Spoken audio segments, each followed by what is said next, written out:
But see, when Ali Carter came back and, also addressed it, now that's just dead.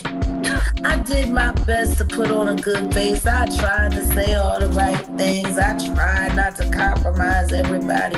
I tried. Jaguar Wright is still on these industry folks. Next, y'all, cuz she just sent the internet into a tailspin after exposing who's really been hunting Ally Carter and trying to take her out. Not too long ago, they already came for Jaguar and Cat Williams. But since those moves didn't land, now they got their focus on Ally cuz she's been stirring things up lately. Now I know a lot of. Y'all think Diddy is the one behind this, but nope, it ain't him. And when you find out who it really is, you're going to be shook. Ally says she's been tracked like an animal, stalked, and even attacked right inside her own home. Ollie been putting pressure on this industry for a good minute, now calling out all the twisted demonic stuff they've been doing, especially to kids just a few days ago. She hopped on a heated IG Live and spilled some chilling details about how certain powerful folks, including some of Diddy's associates, have allegedly been snatching up children and forcing them into unthinkable acts with animals while they sit back record and get off on it. She also claimed these poor kids were allegedly strung up in metal chains while satanic rituals were performed on them. Now, Ally didn't say exactly where all this was going down, but she made it clear she saw it all firsthand while working in the industry. And according to her, most of these kids didn't make it out alive, and the few who did, they were never the same again. Now I think a lot of people are not ready for someone to tell you that there are 3-4-year-olds that people take pride in sticking bars of children. I don't think people are going to be able to stomach the fact that people tie 2, 3, 4, 5-year-old children to horse stables and have horses and dogs with them, and then they get off on that. I don't think people are going to be able to stomach the fact that people hang children upside down in satanic ritual abuse. Literally, by metal prongs, they hang them to get blood dripping out of them, and people go up under and like you're under a rainfall to take their blood. There are situations that I don't think people are ready for.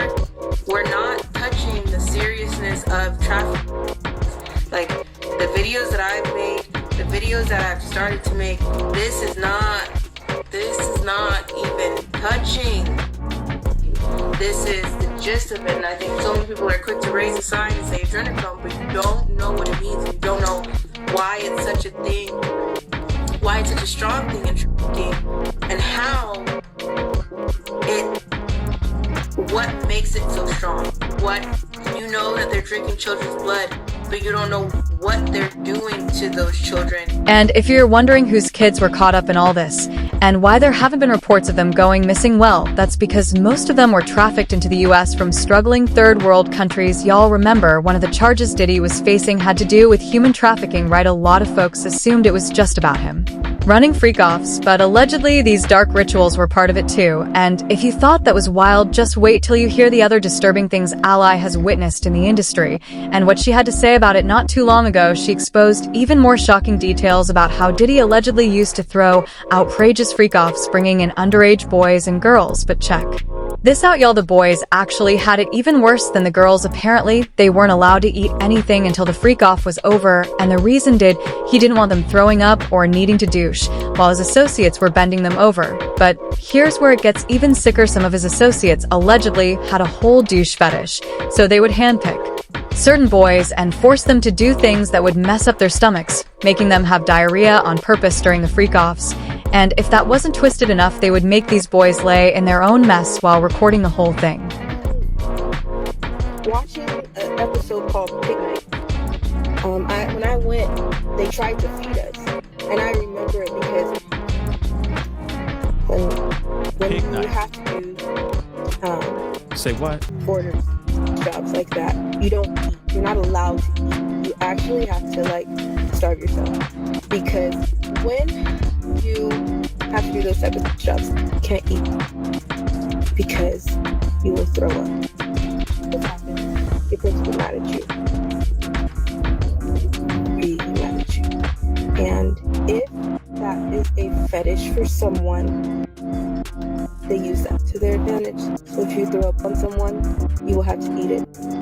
If you someone, you will have to lay in it. Celebrities that are a constant visit Unfortunately for Ally, the industry got their eyes locked on her, and they are not feeling how she's been putting them on blast for the past few weeks. They've been hunting her down like prey, trying to take her out, and now she wants the world to know. So if something happens to her, we already know exactly who is behind it and why they did it. She even hopped on IG Live recently to expose how the industry almost got her by poisoning her. She even posted a video showing the state of her home after some goons broke in. Thankfully, she wasn't there when they came through, so they didn't get the chance to attack her, but they definitely left a mess behind, making it clear that they had been their ally. Said she's even more worried for the people around her because they didn't sign up for this yet. Their lives are just as much at risk as hers. She even went as far as calling out some of the people she believes were behind the attack, and according to her, these people leaked her address and sent goons after her. You get pressured, attacked, stalked, and hunted down for your own information.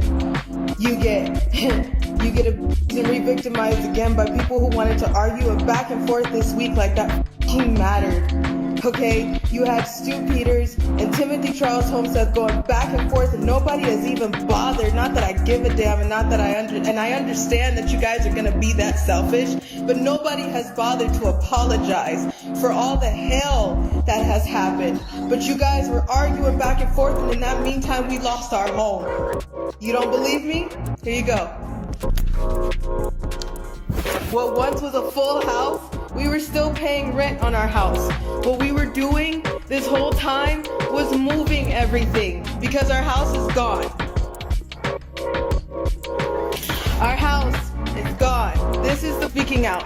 What was our beautiful 3-bedroom acre home on 21225 Standing Rock Avenue, because everybody has the address, because organizations that were attached to Marks, Sawyer, and many other organizations decided to put out the address. My license plates were one of my cars, and many other. So here you go. You can have it, right?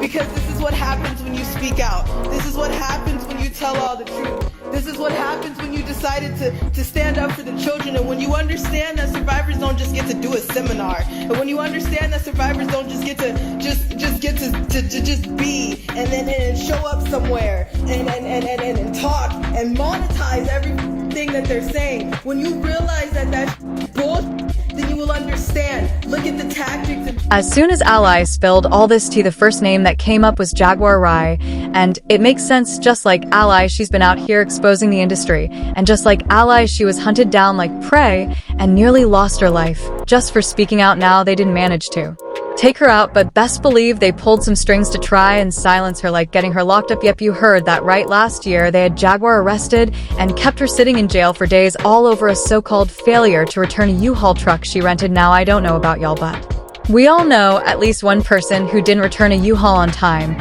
And let's be real, they never got arrested for it, let alone sat behind bars for days. This was clearly a warning from the elites, a way to scare Jaguar into staying quiet. But trust and believe that did not stop her from airing them out even more. You know, every time I'm arrested, something that I didn't do, and yet nobody even took me.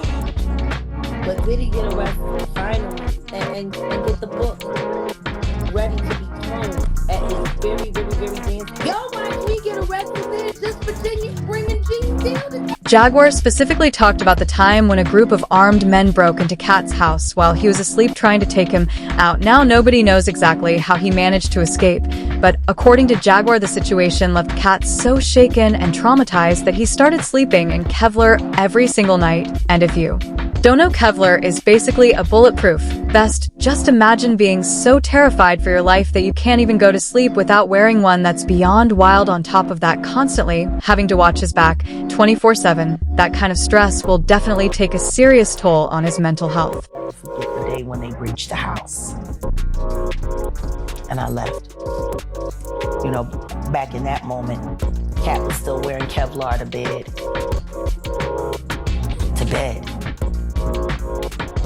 I would get in bed with him at night and he would have Kevlar on in bed. Jaguar recently did an interview and she did not bite her tongue. She went all in on everybody who turned a blind eye when Ally tried to warn us about the shady things going on in the industry.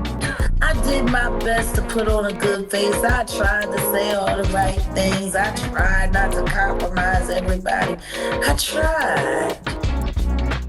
And guess what? at what moment did it not work? Like, were you like, man? Thing with my son's corpse. For what was the question that loomed about my mind? For what? So as why all can see Ally ain't the first person to be hunted down for exposing these industry secrets, this is exactly what they do to anybody who dares to speak on their filthy business. But one thing about Jaguar and Ally, they're not the type to be silenced. And of course, folks got their own opinions on the situation, like this person who said Ally Carter has been talking she is just now being recognized by big creators, needs to do a little research. She doesn't make money, truth doesn't cost anything. Another person chimed in and said Ally is not fake. She doesn't ask supporters for a dime, and she always turns the attention back around to the children going through this ritual abuse. So you got to find another way to try and discredit her, and she has. Big receipts, but now I want to know what y'all think. How do you feel about Ally almost losing her life over this? And do y'all believe she'll keep escaping these attempts on her life? Let me know your thoughts in the comments, and don't forget to click right here to watch this other crazy video.